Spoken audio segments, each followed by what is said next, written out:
자, 지금부터 엑셀을 여러분들이 다운받으셔서 산업안전관리비 사용계획서와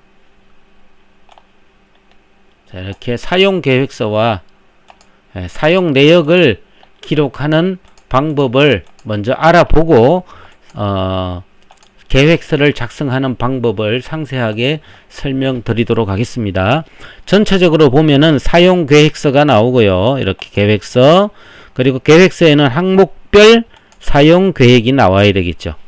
자, 그래서 전체가 이제 100%가 되는데, 이렇게 100%가 되는데, 여러분들이 수정하고 싶으면은, 자, 여기에서 비율을 조정해 주시면 됩니다. 1, 2, 3, 4, 5, 6, 7. 이 내용을 수정해 주면 되겠습니다. 그래서 100%가 되게 항상 걔는 100%가 돼야 되겠죠. 그래서 여기다가 뭐 10% 넣고, 그죠? 이렇게.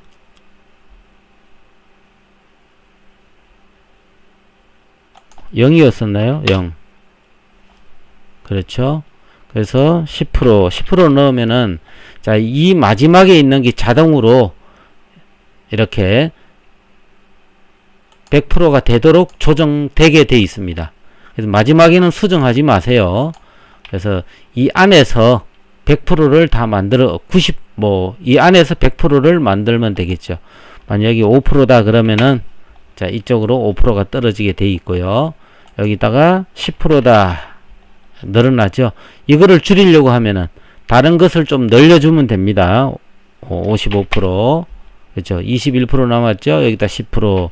자, 이런 식으로 여러분들이 조정을 해 주시면 되겠습니다. 그래서 나머지 쓰고 남는 거는 본사 사용비로 들어가라, 이런 얘기입니다. 10%, 예. 20%, 본사는 6%가 되겠죠. 그래서 총 100%가 되게 돼 있습니다. 자, 이렇게 사용계획서에 항목별 계획서를 만드시면 되고요. 자, 이제 이 계획서에서 이제 산업안전관리비 계상을 하기 위한 기초 자료를 어떻게 넣는지 알아보도록 하겠습니다. 자, 기초 자료는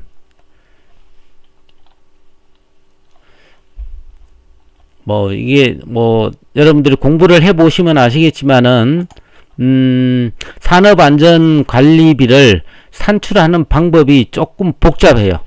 그래서 이거를 하나하나 따져 가지고 하려고 하면 좀 시간이 좀 복잡해지기 때문에 여기 사례를 몇 가지 만들어 봤습니다. 설명서에도 있던 것들인데 사례를 만들어 봤습니다. 그래서 이 사례는, 자, 이렇게 옆으로 좀 줄이고요.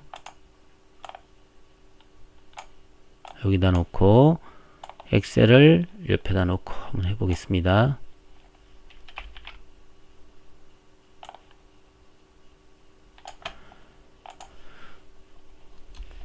자, 여기가 이제 계상 대상 금액입니다. 이 공사비에서 산업안전관리비를 산출하기 위한 기준 금액이라고 보시면 됩니다. 이 기준 금액이 나와야지 어떤 산출 시기에 의해서 산업안전관리비 계상 금액이 나오는 겁니다. 계상 대상 금액이고, 요건 계상 금액이고. 자, 이런 것을 결정하기 위해서는 공사 종류를 선택을 합니다. 어떤 공사인지, 중건설인지, 그죠? 일반 건설, 갑인지, 어린지, 공사 종류를 선택을 먼저 하시고요. 초록색으로 되어 있죠. 그리고 이제 어떤 것이 바로 계상 대상 금액으로 할 것인지를 여기를 선택을 합니다. 여기에서 세 종류가 이렇게 대부분 있습니다.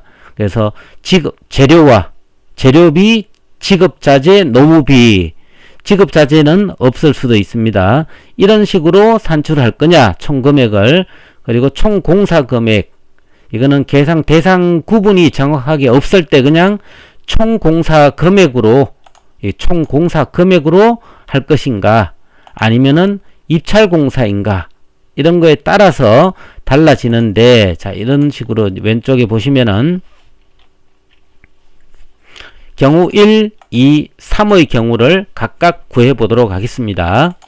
첫 번째는 직접 재료비, 직접 노무비, 그리고 광급 자재 또는 발주자가 제공하는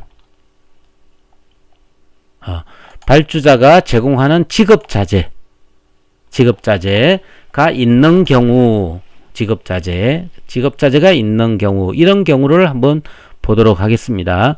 요거는 보통 사용 설명서에도 나와 있는 사례입니다. 그래서 요대로 나오는지 한번 확인해 보도록 하겠습니다. 자, 일반 건설공사 갑이죠. 일반 건설공사 갑. 그리고 직접 재료비가 10억 원, 직접 재료비가 10억 원, 직접 노무비가 30억 원, 직접 노무비가 30억 원. 그렇죠? 30억 원이고, 이런 경우에는 어떻게 되는가? 이런 경우에 여기에서 이거는 뭡니까? 직접 재료비, 직접 노무비, 광급 자재인데, 그죠? 발주자가 제공하는 직업 자재가 있는 경우인데 지금은 없죠? 없어도 이 사례가 됩니다.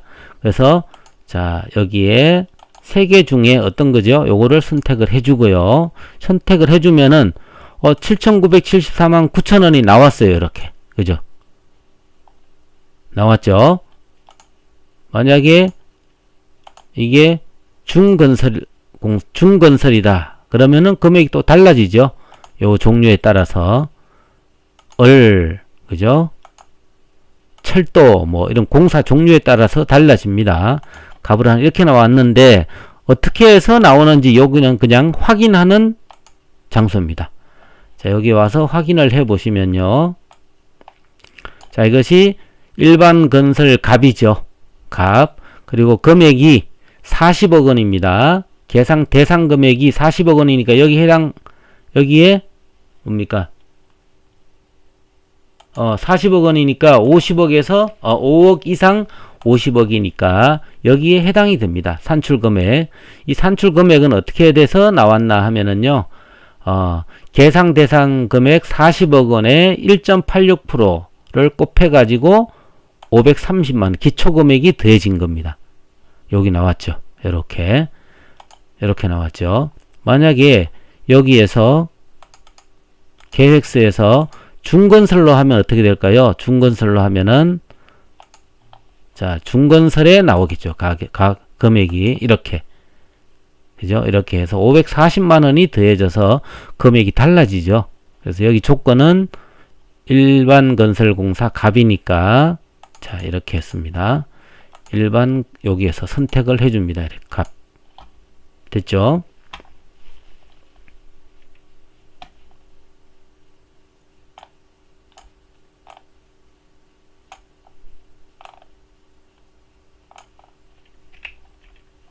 자, 다음은 이제 관급 자재 또는 직업 자재가 있을 경우에 여기에 1억 2천만 원 정도 1,000만 원이 있을 경우는 금액이 어떻게 되는 거 볼까요? 8,198만 1,000원으로 바뀌었습니다. 여기에는 조건이 없죠. 조건이 없는데 자, 관급 자재 또는 직업 자재가 있는 경우 이렇게 되는데 어떻게 해서 이렇게 나온다 볼게요. 여기에 보면은 자, 일반 건설 갑이죠. 자, 식은 똑같습니다. 근데 관급 자재 금액이 올라갔기 때문에 이렇게 올라갔죠. 올라갔는데 요거는 관급 자재비를 포함했을 경우 이렇게 되고요. 자, 포함하지 않았을 경우에는 아까 7,974만 9천원인데 왜 이 금액이 나왔는가 보겠습니다. 이 포함 금액은 관급 자재비를 포함하는 이 금액은 자재비를 포함하지 않는 7,974만 9천원에 120%를 초과할 수 없어요. 즉 120%는 얼마? 9,569만 8천원이죠. 초과할 수 없다는 얘기는 그 이하다는 얘기인데 이게 어차피 안 갔기 때문에 그죠? 이 금액이 결정이 됩니다. 이렇게. 그래서 여기에 8,198만 1,000원이 되죠. 만약에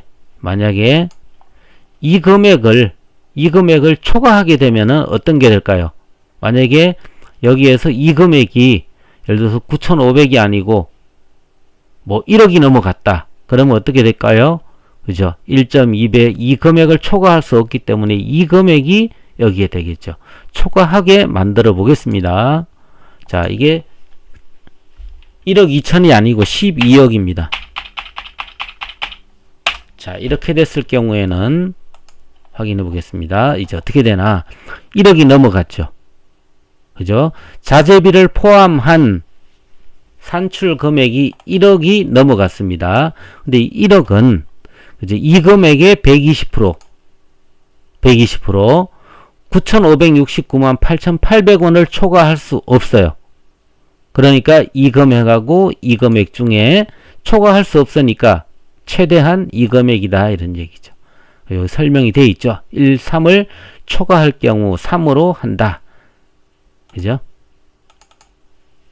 이렇게 해서 이 금액이 결정이 된다 이런 얘기입니다. 이렇게.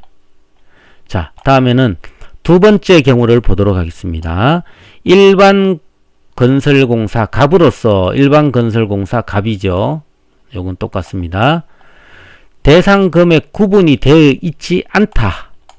확실히 뭐 재료비라든가 이렇게 노무비가 이렇게 구분되어 있지 않고 그냥 총 공사 금액으로 나왔어요. 이렇게. 이런 것들이 없습니다. 이렇게 없고요. 총 공사 금액이 얼마라고 되어 있죠? 100억입니다. 100억. 이런 경우에 뭐 이거는 낙찰률 이런 거 필요 없죠. 이런 경우에는 여기서 또 선택을 바꿔줘야 되겠죠. 총 공사 금액. 그죠? 대상 구분이 안 됨. 그래서 4의 총 공사 금액 70%를 적용한다. 4에다가 총 공사 금액을 넣고 넣었죠. 넣고 자, 이것의 70%를 먼저 100억 곱하기 70%를 한 금액이 바로 뭡니까? 대상 금액이 됩니다. 자, 이것은 왜 그런가 하면 보통 이 금액으로 많이 산출이 되니까 통상적인 평균 값이다라고 이렇게 판결을 하는 겁니다. 그래서 70%에 1.97%. 자, 70%에 1.97%를 곱했는데 왜 그렇게 됐을까요? 자, 이게 100억인데 70억이니까 일반 건설 갑에 70억이 됩니다. 그래서 여기 오면은 일반 건설 갑에 70억이니까 어떻게 되죠? 50억 이상이죠. 여기에 이 계산 금액이 산출이 된다. 그래서 이 금액이 바로 산출이 돼서 계획서에 이렇게 나오는 겁니다. 됐죠? 이제 2번 경우 2번을 해봤습니다. 다음에는 경우 3의 경우에는 중건설공사로서 이건 입찰했을 경우에 낙찰률이 90%다. 이런 얘기죠. 자, 그러면 중건설 두 개 선택해 줍니다. 중건설로서 요거는 어떻게 해요? 입찰이죠. 입찰 공사. 대상 금액 4가 뭐죠? 60억이죠. 60억. 이렇게 넣었어요. 60억. 그리고 5에는 낙찰률을 별도 입력한다. 5에 낙찰률 90% 이렇게 입력을 해주면은 어떻게 되죠? 자, 이 금액이 산출이 됐죠. 자, 여기서도 그냥 확인하러 가는 겁니다. 이렇게 확인만 해 보시면 됩니다. 자, 60억. 대상 금액이 60억이니까 50억 이상이죠. 그리고 중건설 이렇게 되어 있습니다. 2.44가 곱해집니다. 그렇죠? 2.44가 그래서 이렇게 나왔다는 얘기입니다. 이렇게 결정이 됐죠. 자, 이렇게 계획서에 대상 금액까지를 조건을 입력해 줍니다. 그래서 똑같아요. 여기에서 나온 대로 입력하면 하면 됩니다. 대상 구분이 없는 금액이 예를 들어서 없는 금액이 이거 낙찰이 아니죠. 이건 필요 없는 거지. 만약에 이렇게 되면은 그죠? 이게 100억이다 그러면 100억을 써주고 총 공사 금액 그냥 뭉뚱그려서 공사 금액 100억이다. 근데 일반 갑이다. 여기가 100억을 100 이렇게 넣으면은 이 뭡니까? 여기에 70% 그죠? 뭉뚱그려서 총 공사 금액으로 나오는 공사는 70%가 계상 대상 금액이 되고 산업안전 관리비 계상 금액이 나온다. 자, 이 세 가지 경우 다 계산해 봤습니다. 그래서 모든 경우에 다 적합하게 나오는 것을 확인할 수 있습니다. 그 다음에 무엇을 하죠? 항목별 사용 계획서 아까 얘기했죠. 여기 총 100%로 맞춰져 있습니다. 그래서 이런 것들만 1, 2, 3, 4, 5, 6, 7까지만 조정을 해주면은 나머지는 다 본사 사용비로 이렇게 가게 돼 있습니다. 그리고 이제 1회차부터 실제 사용 금액들 칸 비워놨으니까 입력해주고 더 추가한다면 여기에서 칸을 벌려갖고 넣어주시면 되겠죠. 자, 사용하는데 큰 문제가 없을 겁니다.